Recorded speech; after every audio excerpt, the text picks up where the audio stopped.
Official lenders led by the International Monetary Fund and Beijing have questioned a deal to restructure nearly $4 billion worth of Zambia's debt in a major setback for attempts by the country to move on from a 2020 default. Zambia's finance ministry said on Friday that multilateral agencies and governments, including its biggest lender, China, had expressed reservations about an agreement in principle that the government had reached with private creditors last month. It did not disclose details, but said the reservations had been aired in recent days. Now, President Hakainde Hichilema's government needs creditor deals in order to exit a payment default dating back to 2020. Now, without a deal, the IMF could need to reassess a $1.3 billion bailout agreed last year.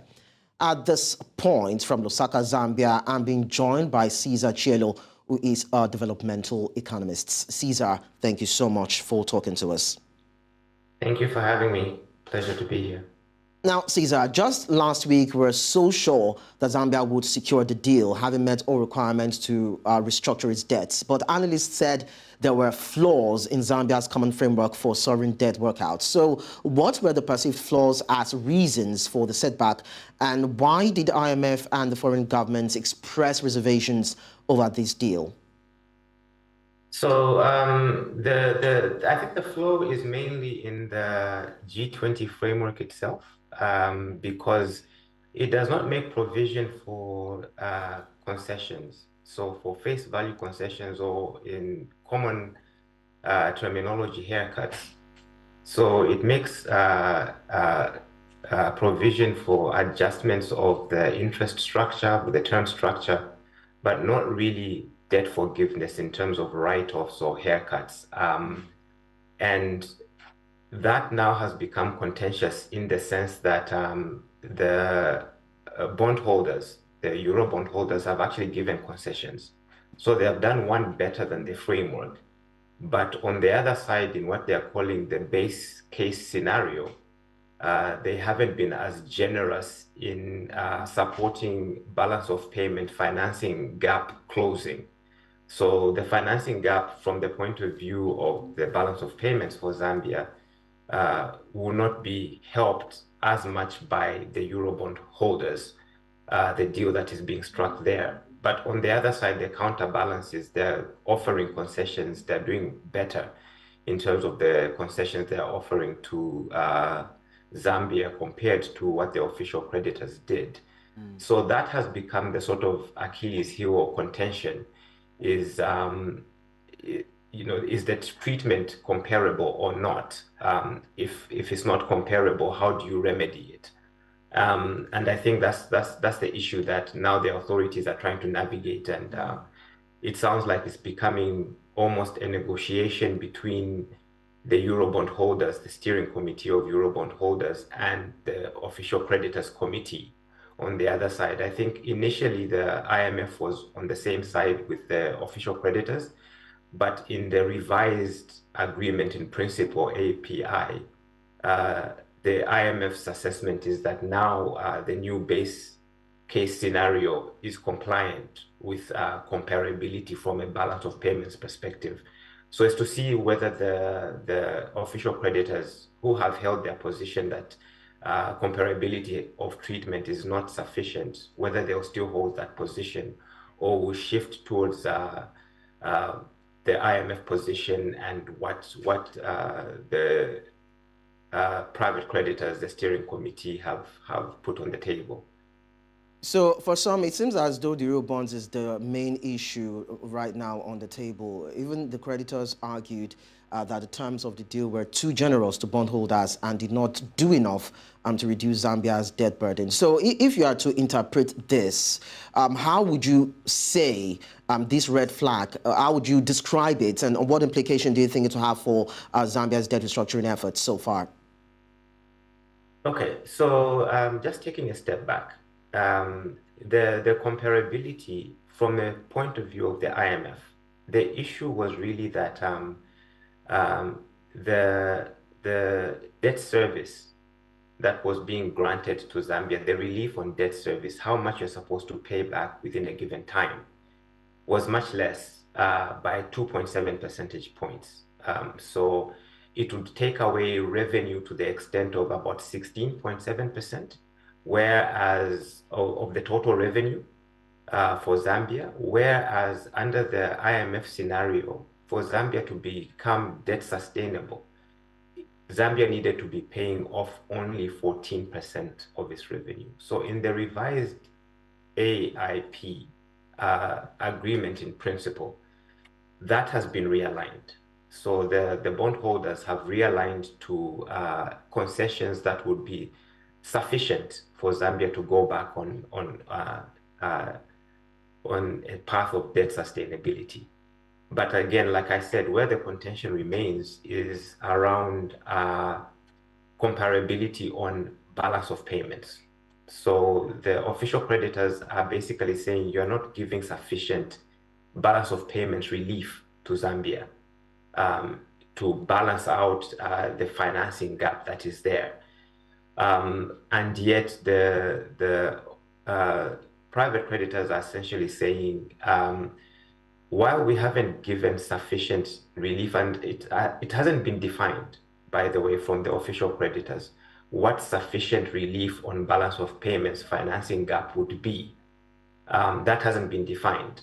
But then the private creditors are essentially saying, while we haven't given that level of relief that you would be looking for, which is currently undefined, on the other side, we are willing to take haircuts. So concessions on face value of the debt. That is a compensating mechanism that the private creditors have put on the table. But that compensating mechanism is not within the G20 framework. The G20 framework does not look at haircuts. They basically look at changing the term structure, restructuring other elements of the debt. So they're comparing the debt comparability on treatment is different between the official creditors and the bondholders. So I think for the authorities, the implication is that's the divide that they have to bridge. They have to figure out how to bring the two parties together in terms of how to define comparability of debt treatment. It should include the element of how much debt forgiveness you are willing to grant to the recipient country. Under the official creditor committee framework, the G20 framework, that is not there. And I think that's the bone of contention that is causing almost a stalemate. But my understanding is, to your question about what are the implications, in debt negotiations, you negotiate until all parties agree and you reach consensus on all the points. So there can never be a deadlock and as long as a recipient country owes money. So the standstill continues. I think arrears continue to accumulate until the Eurobond pocket of the debt is also agreed. And the way we see it now, whether or not there would be an agreement, it probably might take a longer while to achieve that. Now, the bondholder committee, according to reports, agreed to directly allow for $700 million of post-dated interest as part of the deal, unlike the official creditors, which have preferred to avoid write-downs, well, in favor of reducing the cash flow or economic value of their loans, in tandem with what you said. So, generally, what are the objectives of these set of lenders when we look at the bondholders and the creditors? When they engage in restructuring talks, what are their overall thoughts? What is their aim point when it comes to talks like this? And when we look at the comparative advantage or the comparison between what the bondholders would want and what the creditors would want when they're restructuring a particular deal for a country? I think their objectives align on one point, which is in relation to giving some form of relief, debt restructuring relief to the recipient country, in this case, Zambia. That's an overriding objective that is there, but the challenge is how to get to that objective and still meet secondary objectives. So the official creditors, their objective is to remain accountable to their stakeholders. Their stakeholders being taxpayers in the bilateral countries and multilateral countries that are contributing to the official creditors' financing and therefore extending these credits to Zambia. So, for example, when you're thinking about official creditors like China, like France, it's the monies that their taxpayers contributed, which ended up a portion of in Zambia. Protecting that money and being accountable that that money is being repaid and things like that. And it's in that spirit that they avoid outright write-offs or pockets of debt forgiveness, as it were, haircuts. Whereas the private creditors, in my view, their main objective is to ensure that Zambia gets a fighting chance to pay them back.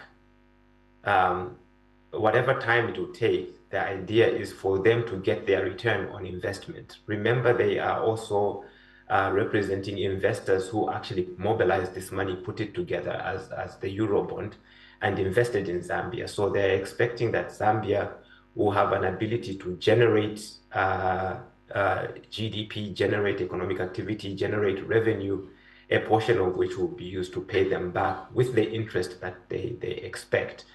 In this case, to give Zambia that fighting chance, they have agreed to write-offs of certain portions of the debt to the tune of 700 million. It's because they were also getting payments along the way, and Zambia was very close to completing its cycle of repayments on debt service at the time when the default happened on the Eurobonds. So with that, I think they are able and willing to give concessions in terms of an outright write-off. But the idea is to give Zambia space and ability to grow and pay off whatever will be agreed as the remaining liability or owing on debt. So those are the different objectives, but at the end of the day, it's supposed to give Zambia a chance to continue on a growth path and a sustainable debt path. Now, Caesar, I'm quite concerned about this back and forth and what implication it will have on the African continent, most especially for other countries who might be in default or trying to avoid default and see some sort of restructuring come their way to help them pay their debt. Now, as we know, it's the setback in Zambia's debt restructuring efforts would or could be a setback, most especially for other African countries who might be within this bracket. What precedent do you think this might be setting for them? Do you think they too would have a fighting chance when we don't see a consensus between the bondholders and the creditors, and the IMF is trying to play an advocate in all of this, but then it seems to be hitting a brick wall?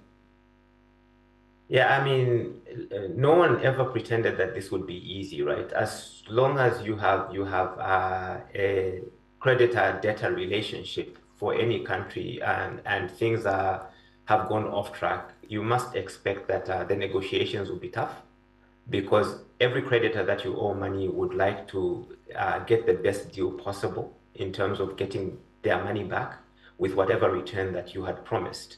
So I think the signal, the lesson from just the Zambia case is that the negotiations for any country that is drawing on the G20 common framework as the sort of foundation or starting point, the negotiations will be tough.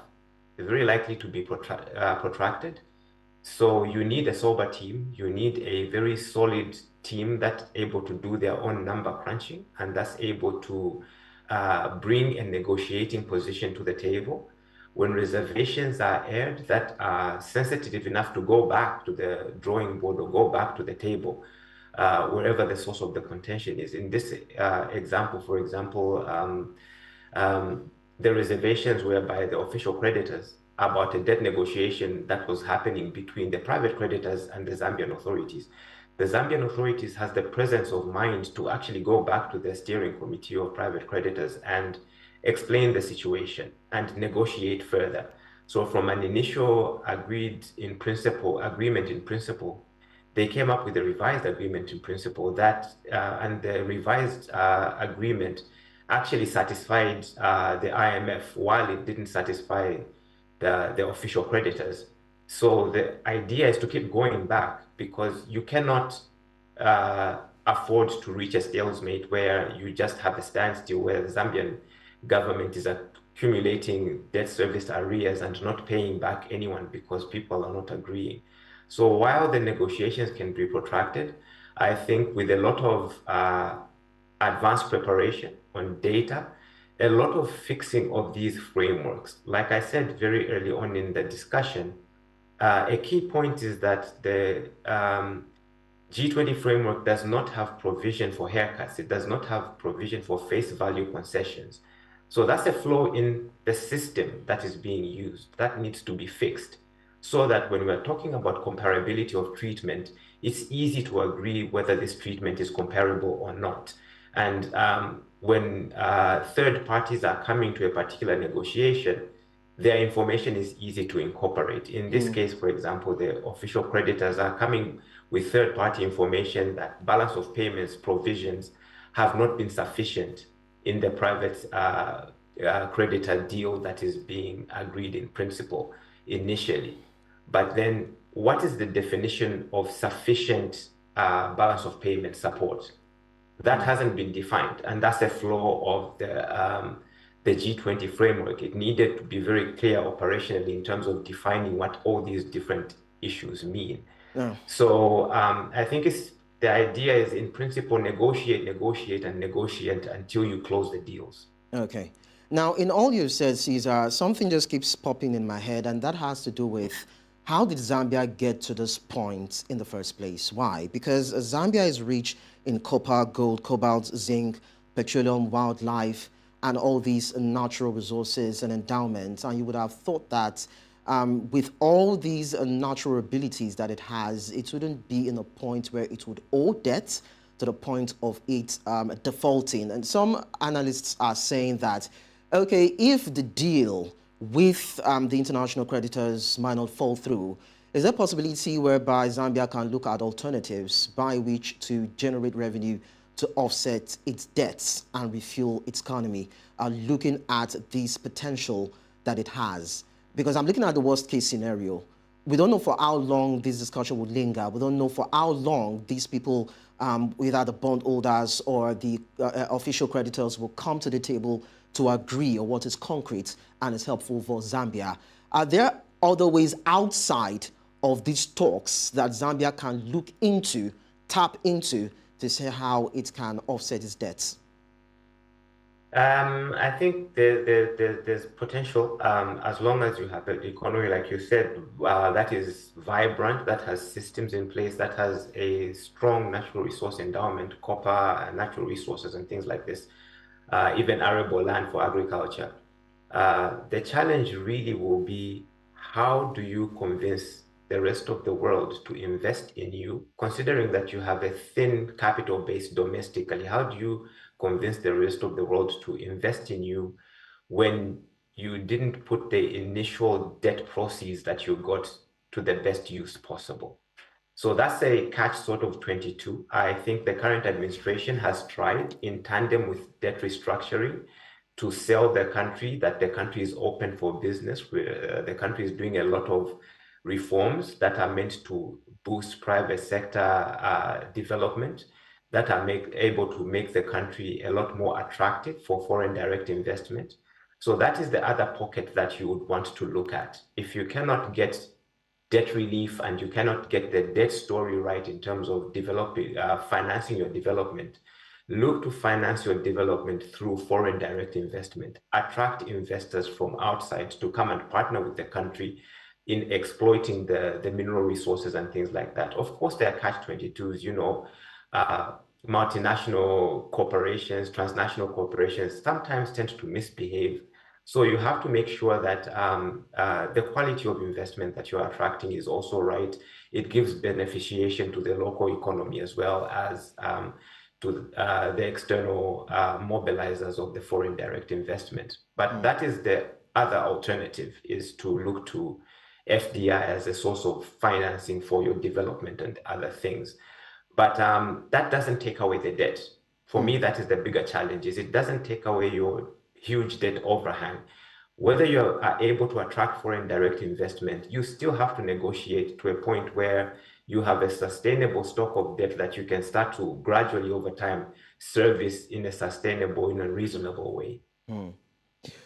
Okay, well, that's a big one for Zambia there when it comes to offsetting its debt, and of course the big challenge, having to have the bondholders and of course the official creditors come to the table to see what areas there can be a bit of compromise and what agreements can be made, because at the end of the day, it's still Zambia that gets to suffer the most in terms of having a restructured debt and the ability to pay off, while also looking for investments to rejig its economy. But Caesar Cheelo, Developmental Economists, it was nice talking to you on this.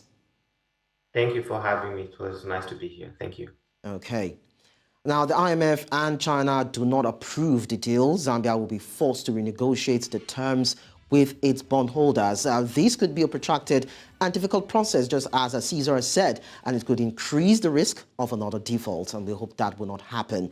We will continue to monitor what the developments will be and what the reactions will be, looking at Zambia, the creditors, and all whatnot, and see if there could just be a bit of reprieve or whatever guys for Zambia to get off this hook chain. We'll go on a short break. We'll be back with international business stories. You are watching Business Edge. Don't go away.